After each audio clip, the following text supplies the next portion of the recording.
Mummy ने बेबसी से मेरी तरफ देखा। मेरे सामने अजीब दोराहा था, बहन की मोहब्बत या कर्णफूल। मैंने दिल की बात मानी और कहा, ठीक है बाजी, अगली बार झूमर मुझे दे देना और आप एक कर्णफूल लेकर जाना। मम्मी को यह बात पसंद नहीं आई, पर क्या करती, चुप रहीं। अभी ये सब बातें चल ही रही थीं कि घंटी बजी। मम्मी ने जल्दी से कर्णफूल और डब्बी तकिए के नीचे रख दी। पड़ोस की आंटी कश्मीरी सूट वाले को लेकर आई थीं। हम सब सूट व शॉल वगैरह सब देखने लगे। काफ़ी अच्छे थे, कीमतें भी सही थीं।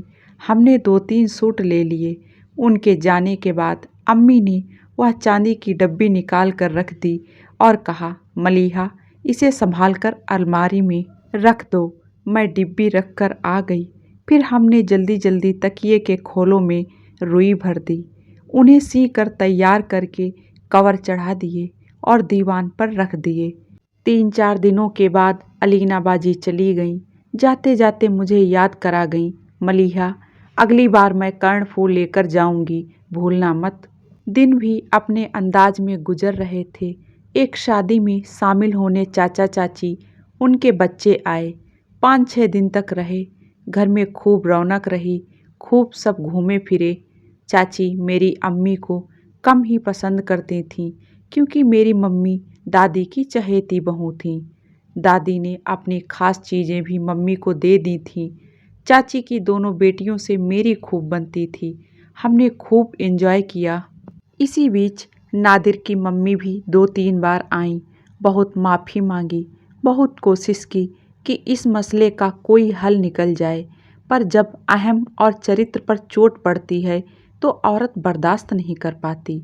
मैंने भी किसी तरह समझौते से साफ साफ इनकार कर दिया।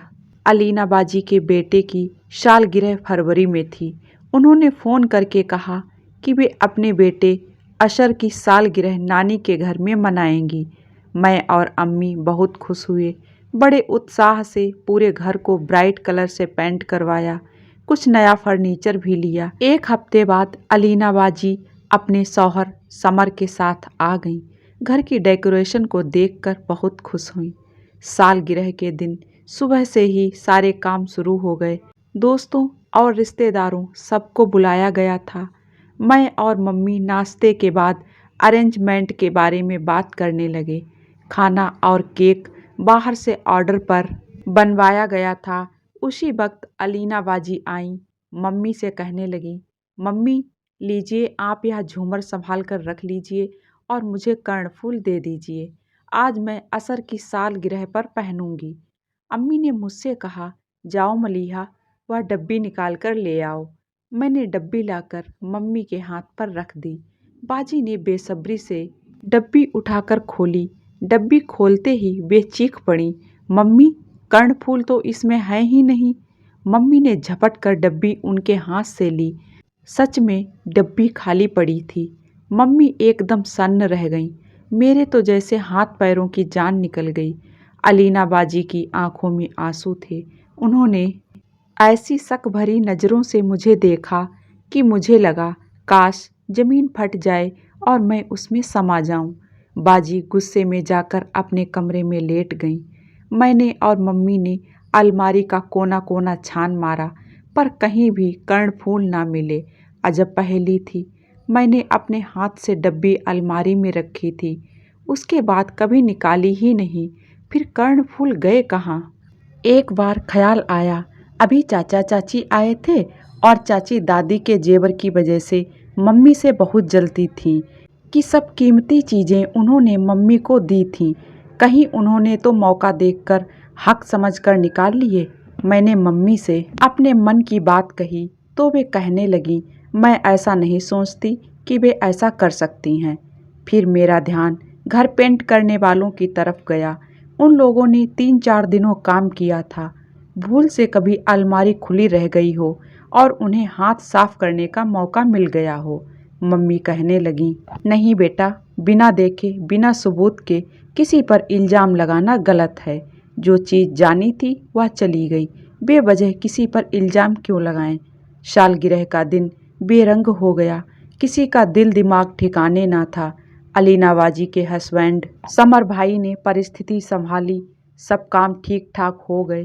दूसरे दिन अलीना बाजी ने जाने की तैयारी शुरू कर दी। मम्मी ने हर तरह से समझाया, कई तरह की दलीलें दी। समर भाई ने भी समझाया, पर वे रुकने को तैयार ना हुई। मैंने उन्हें कसम खाकर यकीन दिलाना चाहा कि मैं बेकसूर हूँ, कर्णफूल गायब होने में मेरा कोई हाथ नहीं है। लेकिन उन्हें किसी की बात पर यकीन न आया। उनके चेहरे पर छले जाने के भाव देखे जा सकते थे। शाम को वे चली गईं। पूरे घर में एक बेबस सी उदासी पसर गई। मेरे दिल पर थोड़ा अजब सा बोझ था। मैं अलीना बाजी से शर्मिंदा थी कि अपना वादा ना निभा सकी। पिछले 2 साल में अलीना बाजी सिर्फ 2 बार मम्मी से मिलने आईं, वह भी 2-3 दिनों के लिए। आने पर मुझसे तो बात ही नहीं करती थीं। मैंने बहन के साथ साथ एक अच्छी दोस्त भी खो दी। बार बार सफाई देना फजूल था। मैंने चुप्पी साध ली। मेरी खामोशी ही शायद मेरी बेगुनाही की जुबां बन जाए। वक्त बड़े से बड़े जख्म भर देता है, शायद यह गम भी मंद पड़ जाए। हल्की सी आहट हुई और मैं अतीत से वर्तमान में आ गई। सिर उठाकर देखा, नर्स खड़ी थी। कहने लगी, पेशेंट आपसे मिलना चाहती हैं। मुंह धोकर मैं मम्मी के पास आईसीयू में गई। मम्मी काफ़ी बेहतर थीं। मुझे देखकर उनके चेहरे पर हल्की सी मुस्कुराहट आ गई। वे मुझे समझाने लगीं, बेटी तुम परेशान ना हो, उतार चढ़ाव तो ज़िंदगी में आते ही रहते हैं, उनका हिम्मत से मुकाबला करके ही हराया जा सकता है। मैंने उन्हें हल्का सा नाश्ता कराया। डॉक्टर ने कहा उनकी हालत काफ़ी ठीक है, आज रूम में शिफ्ट कर देंगे, 2-4 दिनों में छुट्टी कर देंगे, पर दवा और परहेज का बहुत ख्याल रखना पड़ेगा। ऐसी कोई बात ना हो जिससे उन्हें स्ट्रेस पहुँचे। शाम तक अलीना बाजी आ गईं। मुझसे सिर्फ दुआ सलाम हुई। वे मम्मी के पास रुकीं और मैं घर आ गई थी। अलीना बाजी और उनके बेटे की वजह से घर में अच्छी खासी रौनक रहती। उस दिन छुट्टी थी।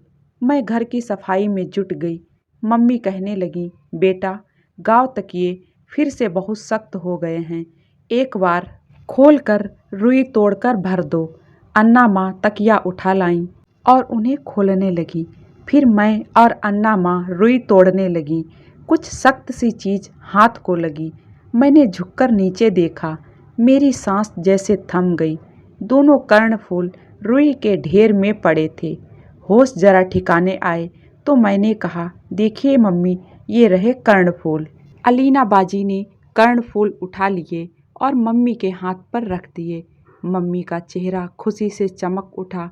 जब दिल को यकीन आ गया कि कर्णफूल मिल गए और खुशी थोड़ी कंट्रोल में आई, तो बाजी बोली, ये कर्णफूल यहाँ कैसे? मम्मी सोच में पड़ गईं, फिर रुक कर कहने लगीं, मुझे याद आता है अलीना, उस दिन भी तुम लोग तकिए की रुई तोड़ रही थीं, तभी मैं कर्णफूल निकाल कर लाई थी। हम उन्हें देख ही रहे थे कि जब ही घंटी बजी थी। मैं जल्दी से कर्णफूल डब्बी में रखने गई, पर हड़बड़ी में घबरा कर डब्बी के बजाय रुई में रख दिए और डब्बी तकिए के पीछे रख दी थी। कर्णफूल रुई में दबकर छिप गए। कश्मीरी शॉल वाले के जाने के बाद डब्बी मैंने अलमारी में रखवा दी, लेकिन कर्णफूल रुई में ही दबकर रुई के साथ तकिए के अंदर चले गए और मलीहा ने तकिए सिलकर कवर चढ़ा दिए। हम समझते रहे कर्णफूल डिब्बी में अलमारी में सेफ रखे हैं। जब अशर की सालगिरह के दिन अलीना ने तुमसे कर्णफूल मांगे तो पता चला कि उसमें कर्णफूल नहीं है और अलीना ने सारा इल्ज़ाम मलीहा पर लगा दिया। मम्मी ने अपनी बात खत्म करके एक दुख भरी सांस छोड़ी। अलीना के चेहरे पर पछतावा था। दुख और शर्मिंदगी से उसकी आंखें भर आईं। वे दोनों हाथ जोड़कर मेरे सामने खड़ी हो गईं। रूंधे गले से कहने लगी, मेरी बहन, मुझे माफ़ कर दो। बिना सोचे समझे तुम पर दोष लगा दिया। पूरे 2 साल तुमसे नाराज़गी में बिता दिए। मेरी गुड़िया, मेरी गलती माफ़ कर दो। मैं तो वैसे भी प्यार मोहब्बत को तरसी हुई थी। जिंदगी के मरुस्थल में खड़ी हुई थी। मेरे लिए चाहत की एक बूंद अमृत के समान थी। मैं बाजी से लिपट कर रो पड़ी। आंसुओं में दिल में फैली नफ़रत वह जलन की गर्द धुल गई। अम्मी कहने लगी, अलीना, मैंने तुम्हें पहले भी समझाया था कि मलीहा पर शक ना करो। वह कभी भी तुमसे छीन कर कर्णफूल नहीं लेगी। उसका दिल तुम्हारी चाहत से भरा है। वह कभी भी तुमसे छल नहीं करेगी। बाजी शर्मिंदगी से बोली, अम्मी, आपकी बात सही है, पर 1 मिनट मेरी जगह खुद को रखकर सोचिए। मुझे एंटीक ज्वेलरी का दीवानगी की हद तक शौक है। ये कर्णफूल बेशकीमत एंटीक पीस हैं, मुझे मिलना चाहिए थे, पर आपने मलीहा को दे दिए। मुझे लगा मेरी इल्तिजा सुनकर वह मान गई, फिर उसकी नीयत बदल गई। उसकी चीज़ थी, उसने गायब कर दी। मैं मानती हूँ कि ऐसा सोचना मेरी खुदगर्जी थी, गलती थी। इसकी सज़ा के तौर पे मैं इन कर्णफूल को मलीहा को ही दे देती हूँ। इन पर मलीहा का ही हक है। मैं जल्दी से बाजी से लिपट गई और बोली, ये कर्णफूल आपके पहनने से जो खुशी मुझे होगी वह खुद के पहनने से नहीं होगी। ये आपके हैं, आप ही रख लें। मम्मी ने भी समझाया, बेटा, जब मलीहा इतनी मिन्नत कर रही है तो मान जाओ ना। मोहब्बत के रिश्तों के बीच दीवार नहीं आनी चाहिए। रिश्ते फूल की तरह नाजुक होते हैं। नफ़रत व शक की धूप उन्हें झुलसा देती है, फिर ये टूट कर बिखर जाते हैं। यह कहते हुए मैंने बाजी के कानों में कर्णफूल पहना दिए। दोस्तों, मैं उम्मीद करूँगी कि ये वाला पार्ट भी आपको अच्छा लगा होगा। अच्छा लगा हो तो प्लीज़ वीडियो को लाइक कर दें और जो लोग मेरे चैनल पे नए हैं सब्सक्राइब करना बिल्कुल ना भूलें। मिलते हैं एक और नई कहानी के साथ में। Thank you.